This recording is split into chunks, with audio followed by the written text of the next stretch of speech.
Karena gini, banyak orang tuh selalu terpukau sama hasil yang bombastis. Betul. Naik 100%, naik Iya. 1000%. Iya. Tapi mereka nggak lihat bahwa prosesnya step by Iya, step. kayak orang progress bilang, itu ih, kecil di awal. Theo Derek ya, kalau temen gue bilang, gila Theo Derek ya berapa tahun ini melesat banget kayak roket. Lah kita yang ngejalanin udah berapa tahun dari 2016 bangun fondasinya. Bener. Jualan kue lapisnya dari 2013. Ya itu yang nggak orang kelihatan, Man. Yang progres kecil itu yang orang nggak Iya. tahu. Progressing, increasing, kayak progres 1% per hari.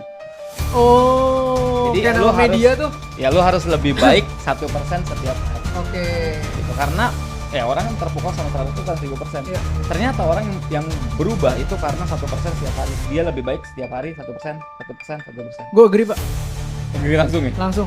Karena menurut gue 1% tiap hari itu realistis. Itu real definition of progress realistis. Kenapa? Karena gampang kan. Misalnya kita lihat orang, wih Warren Buffett hebat, mau kayak dia. Besok gue bisa gimana cara jadi dia? Ya nggak mungkin. Dia udah ngelewatin 1% dia udah puluhan tahun. Lu lihat sedikit di ujung, besok lu mau kayak gitu, mati. Ya apalagi dia udah nulis buku. Dia nulis buku aja udah titiknya udah beda. Iya.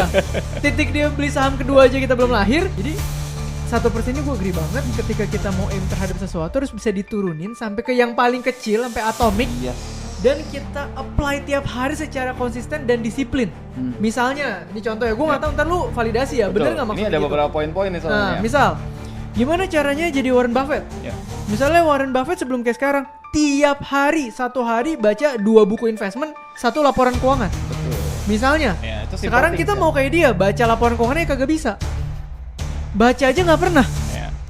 Mau gimana kayak dia?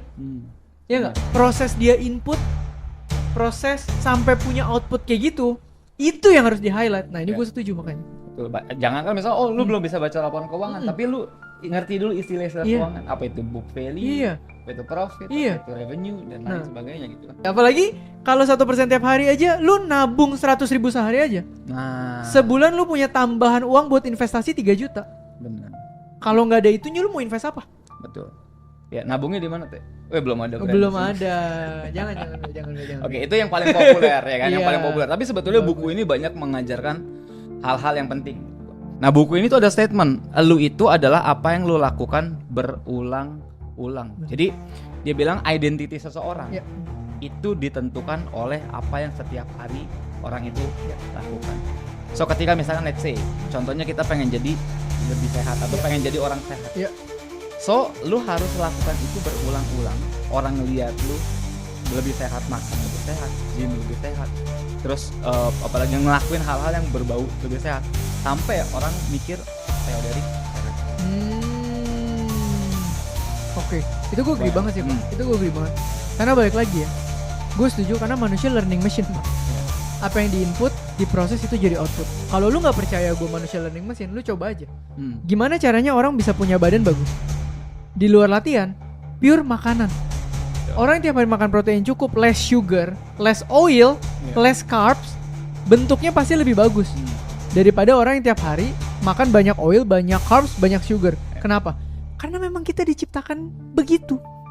Input, proses, Output. output. Maka yang tadi gue agree banget, itu fundamental manusia Pak. Dan frekuensinya itu harus sering.